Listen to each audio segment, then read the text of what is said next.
बौद्ध धर्म का तीसरा एपिसोड है, भाग 3। और तीसरे एपिसोड में आप लोग कैमरा पर ध्यान मत दीजिएगा, मेरे पर ध्यान दीजिएगा, क्योंकि पढ़ाई तो दोनों जगह से हो रही है। अब सोचिएगा कि वहीं से काम चल जाए तो गलत बात है। तीसरे एपिसोड में हम आगे बढ़ेंगे। भगवान बुद्ध सिद्धार्थ जब राजमहल से बाहर निकलते हैं, सैर पर निकलते हैं। सैर पर निकलने के पश्चात 4 महत्वपूर्ण दृश्य देखते हैं। 4 महत्वपूर्ण दृश्य देखते हैं और चारों महत्वपूर्ण दृश्य देखने के पश्चात वह पुनः राजमहल जाते हैं। राजमहल जाते हैं, उस राजमहल में एक वृक्ष होता है, उस वृक्ष के नीचे समाधिष्ट हो जाते हैं। क्या होते हैं जी? उसी वृक्ष के नीचे, उसी राजमहल में जो वृक्ष होता है, इस वृक्ष के नीचे ये क्या होते हैं? समाधिष्ट हो जाते हैं। क्या होते हैं जी? बैठ जाते हैं, ध्यानमग्न हो जाते हैं। और जब ध्यानमग्न हो जाते हैं इस वृक्ष के नीचे, तो उनकी सौतेली माता या मौसी कहे, प्रजापति गोमती बाद में होगी। प्रजापति और पिता ये दोनों आपस में गुफ्तगू करते हैं, चर्चा करते हैं कि बात तो आज कुछ और बिगड़ गई है।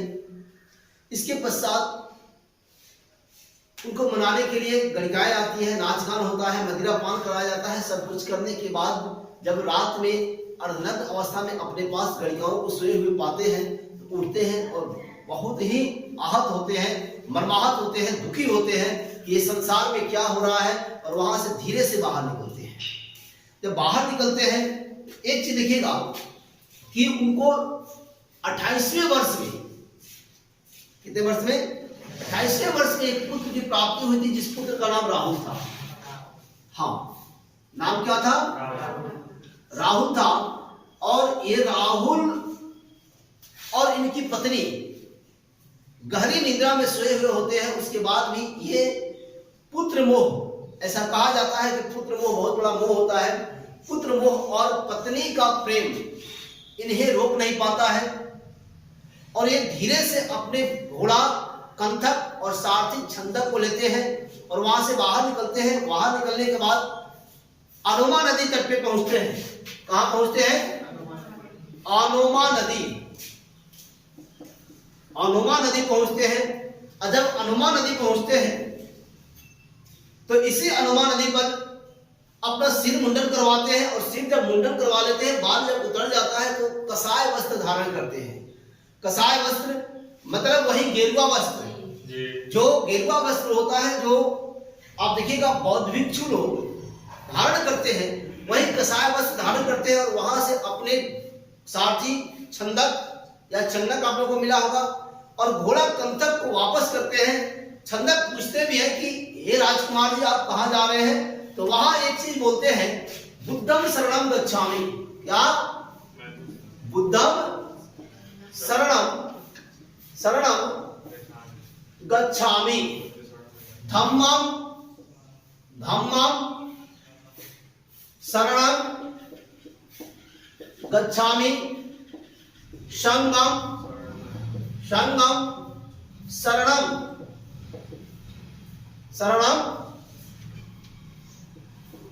गच्छामि। अर्थात मैं बुद्ध की शरण में जा रहा हूं। और बुद्ध की शरण में जा रहा हूं, तो देखिएगा कि बुद्ध की शरण का मतलब होता है,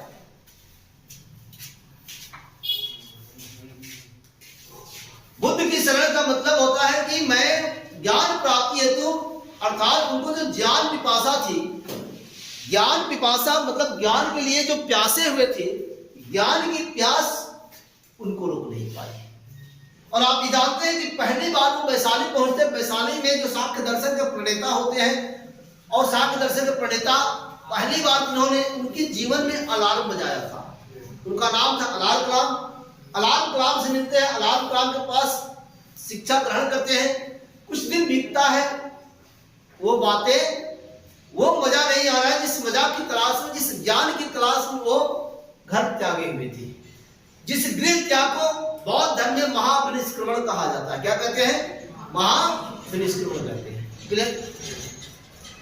उसके पश्चात फिर वहां से वो राजगिरी पहुंचते हैं। राजगिरी में रामपुत से मिलते हैं। रामपुत योगाचार थे, अर्थात रामपुत का एक और नाम मिलता है उदक पिंडक, उनसे मिलते हैं, उनसे शिक्षा ग्रहण करते हैं, लेकिन वो बातें, वो मजेदार बातें, वो ज्ञान की प्राप्ति उनसे भी नहीं होती है। और इस गुरु जी को कहते हैं गुरु जी बाय बाय, मतलब मजा नहीं आ रहा है, आप तो सही दे रहे हैं लेकिन वो चीजें नहीं मजा आ रहा है। जैसे आप लोग मेरे पास पढ़ते हैं और मैं पढ़ा रहा हूं, आप मेरे पास ज्ञान अर्जन करते हैं, ज्ञान लेते हैं हमसे, लेकिन वो चीजें शायद आपको नहीं मिलती है जिसकी तलाश में आप यहां आए हैं। कुछ दिन बीतता है, फिर यहां से आप आगे निकल जाते हैं। इसके पश्चात उस गुरु जी को भी छोड़ते हैं, और गुरु जी को छोड़ने के पश्चात जब आगे बढ़ते हैं तो देखिएगा कि आगे बढ़ के कहां जाते हैं। ये उरुवेला की सुरम्य घाटी है। क्या है? उरुवेला की सुरम्य घाटी, उरुवेला की सुरम्य घाटी। और इसी उरुवेला की सुरम्य घाटी में सूर्य अपनी रोशनी बिखर रहा होता है। सूर्य की किरणें बिखर रही होती है। वहां पहुंचते हैं कौन? सिद्धार्थ। कौन पहुंचते हैं जी? सिद्धार्थ पहुंचते हैं। इतिहास को हलवा बनाकर चम्मच से खा लेना है, याद रखिएगा, रटना नहीं है, रटना नहीं है, हलवा बनाना है और चम्मच से सीधे मार देना है। क्लियर?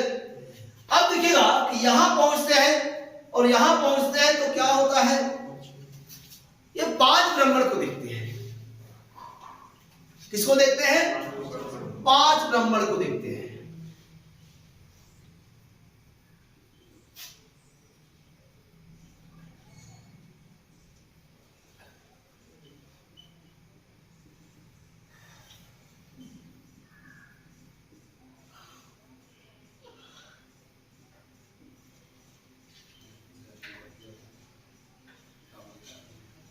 अब तो यहां टेंशन होती है कि भैया हम तो ज्ञान की प्राप्ति में निकले हुए हैं और ये सब कहां घूम रहा है पहाड़ में ना, एक पर्वत श्रेणी में, इस सुरम्य घाटी में ये 5 कहां से घूम रहा है।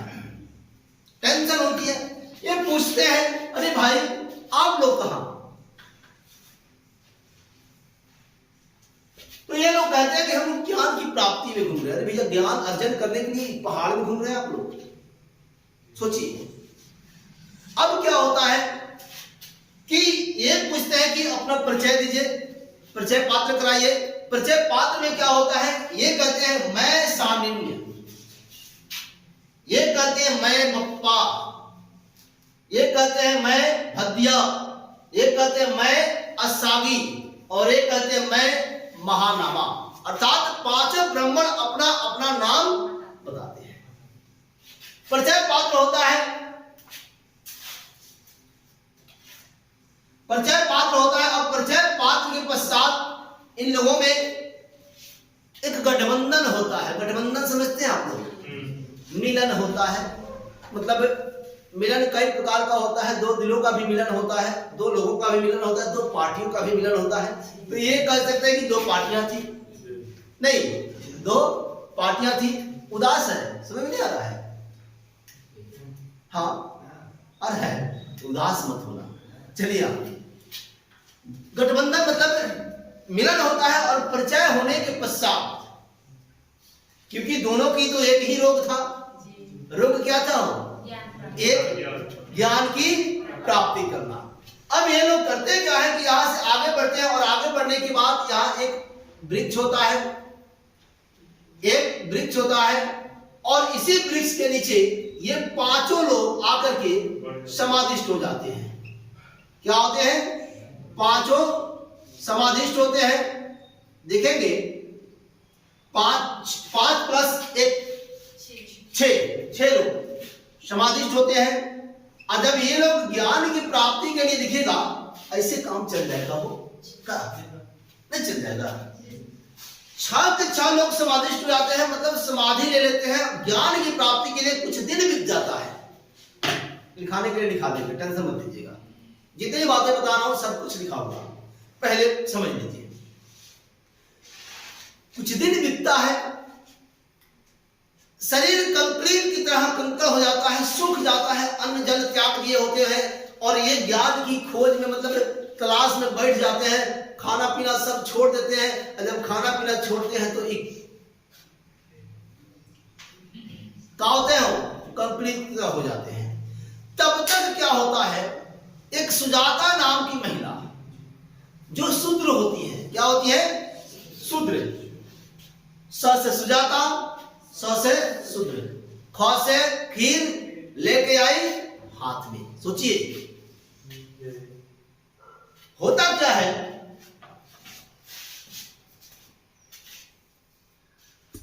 अंतिम में देखिएगा कि ये सुजाता है, कौन है जी, ये सुजाता है और सुजाता के हाथ में खीर का कटोरा है। क्या है जी, खीर का कटोरा है। और ये खीर का कटोरा जो है, यही खीर का जो सुगंध है, खीर से क्या आता है जी, सुगंध, और पहुंचता है कहां, सिद्धार्थ के नाक में। सिद्धार्थ के नाक में जब सुगंध जाता है तो करते क्या है, यहां से गायब हो जाते हैं। ध्यान इनका भंग हो जाता है, ध्यान जो समाधिष्ट होते हैं ध्यान टूटता है, और जब ध्यान टूटता है तो देखते हैं वाह, मतलब अब क्या है, अब लगता है कि कुछ मिलने वाला है। यहां से गायब होते हैं और सहसा यहां से भागते हुए यहां पहुंचते हैं। कहां, यहां। और यहां से सुजाता के हाथ से खीर का कटोरा ले लेते हैं अपने हाथ में। क्लियर, खीर का कटोरा अपने हाथ में सिद्धार्थ लेते हैं। कौन है जी, सिद्धार्थ। और जब अपने हाथ में खीर का कटोरा लेते हैं तो सारा खीर मार जाते हैं, पूरा खीर ले लेते हैं। अब पूरा खीर खाने के पश्चात ये पांचों ब्राह्मण जो थे, जो पहले से भूखाई रहते हैं हमेशा, नहीं, ये पांचों ब्राह्मण का ध्यान मग्न होता है। पांचों ब्राह्मण जब यहां से भागते भागते भागते भागते देखते नहीं, उल्ले खा गया। क्या हुआ जी, खीर खा गया। तू ढोंगी है, क्या है, तू ढोंगी है, धोखेबाज है, तू ड्रामा कर रहा है। 20 बात बोलते हैं, मतलब इतनी बातें बोलते हैं कि पूछिए नहीं। कहते कोई बात नहीं, चल रहिए जीव खाइए घीव। सोचिए, जान बचेगा तो ज्ञान की प्राप्ति होगी, जान बचेगा तो ज्ञान की प्राप्ति होगी। अब क्या होता है कि खीर तो खा लिया है, आनंदित हो गए, पेट भर गया, जो पेट की समस्या थी वो दूर हो गई भैया। अब क्या करते हैं, इसी सुरम्य घाटी में, इसी सुरम्य घाटी में ये कहे निरंजना फल्गु नदी के किनारे,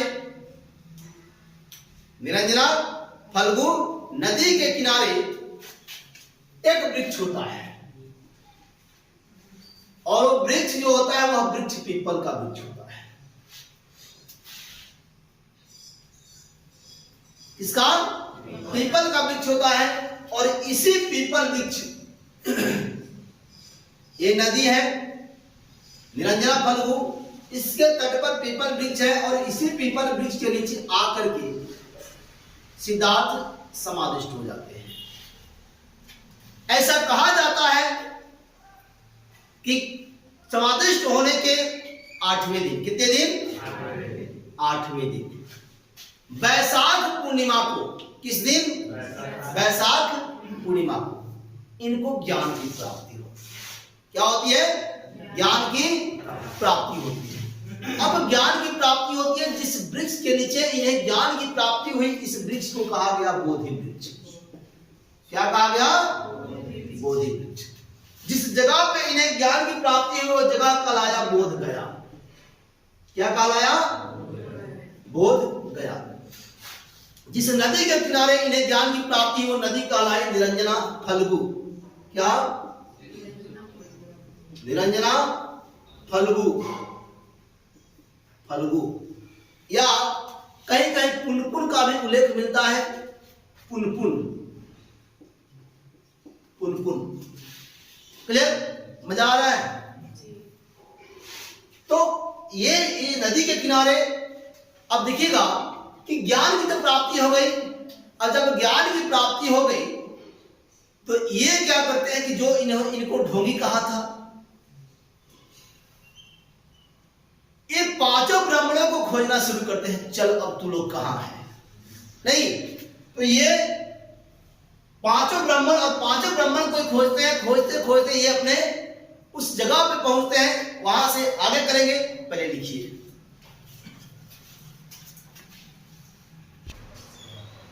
देखिएगा, राजगिरी से उर्मिला की सुरम्य घाटी गए और सुरम्य घाटी गए जहां उन्होंने 5 ब्राह्मणों के साथ मिलकर तपस्या शुरू की, परंतु ज्ञान की प्राप्ति नहीं हुआ। लिखेंगे, परंतु ज्ञान की प्राप्ति नहीं हुई।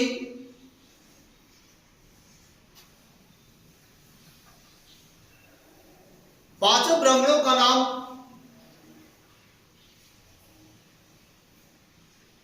कौंडिन्य,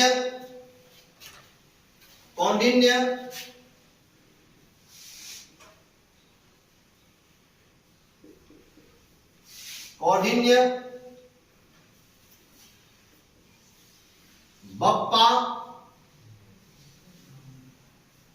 भदिया,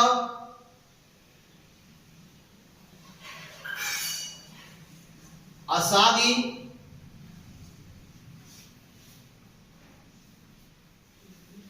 महानमा।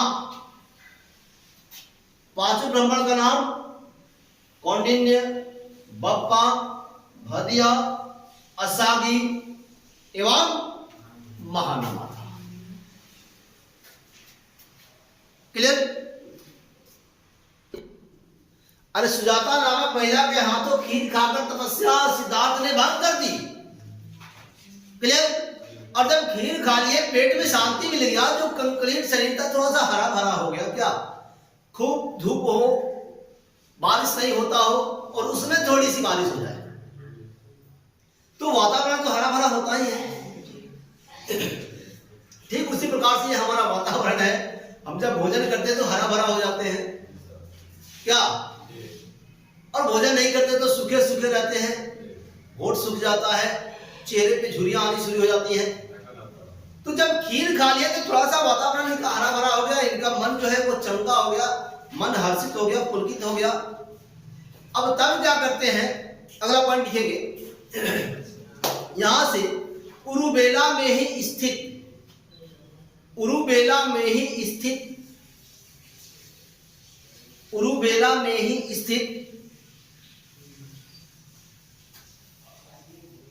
गया पहुंचे।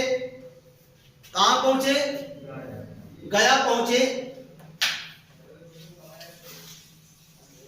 गया पहुंचे तथा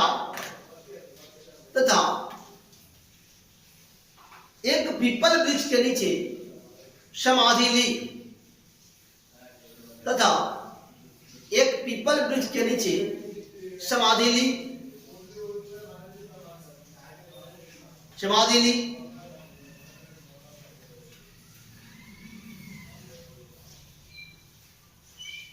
अगला पॉइंट, समाधि के 8 दिन बाद ही इन्हें ज्ञान प्राप्ति हुई।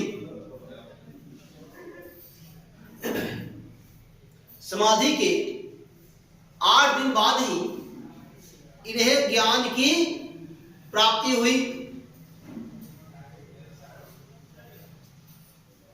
ज्ञान की प्राप्ति हुई।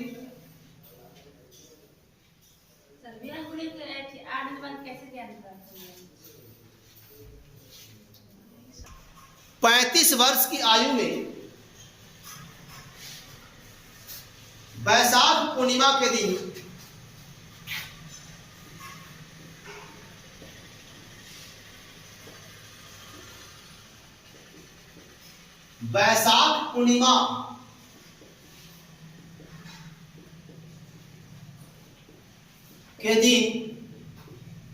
सिद्धार्थ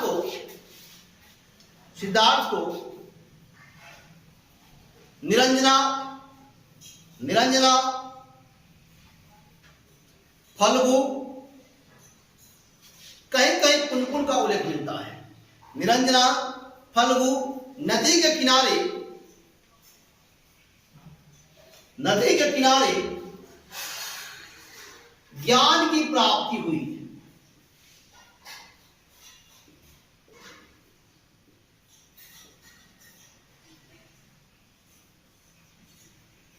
ज्ञान की प्राप्ति हुई। क्लियर? अब देखिएगा कि एक चीज देखिए, एक प्रश्न आता है और वो प्रश्न होता है क्या कि निम्नलिखित में से किसे तथागत कहा जाता है। बहुत ही लाजवाब प्रश्न है, याद रखिएगा। निम्नलिखित में से किसे तथागत कहा जाता है, तो याद रखिएगा ऑप्शन में आपको अगर पूछ दे सुकरात, महावीर, गौतम बुद्ध, मैकियावेली, 4 ऑप्शन होंगे आपके सामने। 5वां ऑप्शन बीपीएससी वाला डाल देते हैं, एक से अधिक या इनमें से कोई नहीं। ई वाला ऑप्शन बीपीएससी 5 ऑप्शन लेता है। तो क्या आंसर होना चाहिए? गौतम बुद्ध। क्या? गौतम बुद्ध। याद रखिएगा कि तथागत इसलिए कहा गया कि उनकी जन्म वैशाख पूर्णिमा के दिन, ज्ञान की प्राप्ति वैशाख पूर्णिमा के दिन, मृत्यु भी होता है वैशाख पूर्णिमा, अर्थात महापरिनिर्वाण की जब प्राप्ति करते हैं वो भी तिथि वैशाख पूर्णिमा ही होता है और इसीलिए उन्हें कहा गया है तथागत। लिखिए आप, गौतम बुद्ध को अगला पॉइंट तथागत कहा जाता है। बुद्ध को तथागत इसलिए कहा जाता है क्योंकि जिससे उत्पन्न हुए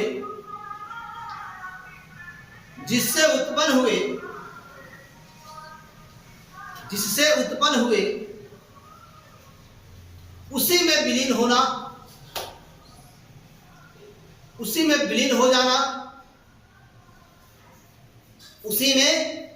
हो जाना, जिससे उत्पन्न हुए उसी में विलीन हो जाना। क्या होना जी? विलीन हो जाना। अगला पॉइंट आप तो लिख चुके हैं, सिद्धार्थ का जन्म वैशाख पूर्णिमा का दिन, ज्ञान प्राप्ति वैशाख पूर्णिमा का दिन लिखे हैं क्या? लिखिए, सिद्धार्थ का जन्म वैशाख पूर्णिमा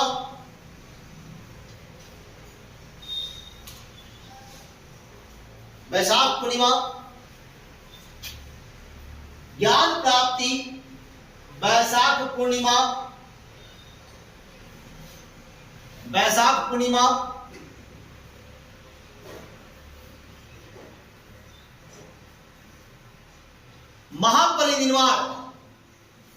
महापरिनिर्वाण वैशाख पूर्णिमा को ही हुआ। महापरिनिर्वाण वैशाख पूर्णिमा को ही हुआ। महापरिनिर्वाण वैशाख पूर्णिमा को ही हुआ।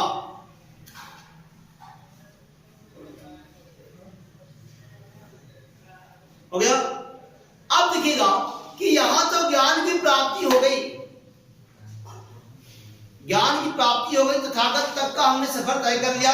अब एक चीज देखिए कि ज्ञान की प्राप्ति के पश्चात जो बुद्ध होते हैं, जब यहां ज्ञान प्राप्त करते हैं बोध गया में, सुन लीजिएगा, बोध गया में सिद्धार्थ ज्ञान प्राप्त करते हैं। जब ज्ञान प्राप्त कर लेते हैं तो ये बुद्ध कहलाते हैं। क्या कहलाते हो? ये बुद्ध कहलाते हैं ज्ञान प्राप्ति के पश्चात।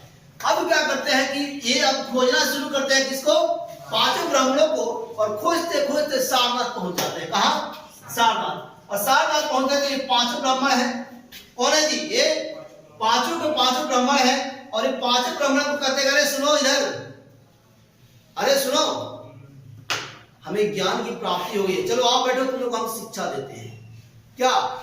हम ज्ञान की शिक्षा देते हैं, चलो आप बैठो। ये 5 को खोजते हैं। अभी जब गमला में जाएगा हो जा, एक के साथ हम लोग बैठे थे, अब बेचारा खीरो खा लिया, गेहूं प्राप्त कर लिया, दोनों का मुंह एक हो गया, नहीं हो गया? तो पहली बार 5 ब्राह्मण और एक बनिया। क्या? एक बनिया जिसका नाम सृष्टि मिलता है। क्या नाम मिलता है? सृष्टि।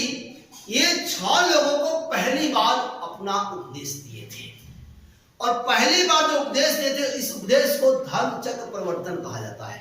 बौद्ध धर्म क्या कहते हैं? धर्म चक्र प्रवर्तन कहा जाता है। क्लियर? तो भगवान बुद्ध ने अपना पहला उपदेश कहा दिया? सारनाथ में। कहा दिया? सारनाथ में। उसे कहा जाता है क्या? धर्म चक्र प्रवर्तन। क्या कहते हैं? धर्म चक्र प्रवर्तन कहते हैं। पहली बार कितने लोगों को अपना उपदेश दिए थे? 6 लोगों को। 5 ब्राह्मण, कौंडिन्य, बप्पा, भदिया, असागी और महानामा, और एक सृष्टि जो बनिया था, 6 लोगों को दिए। और इसी सृष्टि 5 ब्राह्मण के साथ आज लेते हैं विदा, होंगे कल ठीक अपने टाइम में उपस्थित। जय हिंद, जय भारत, भारत माता की जय।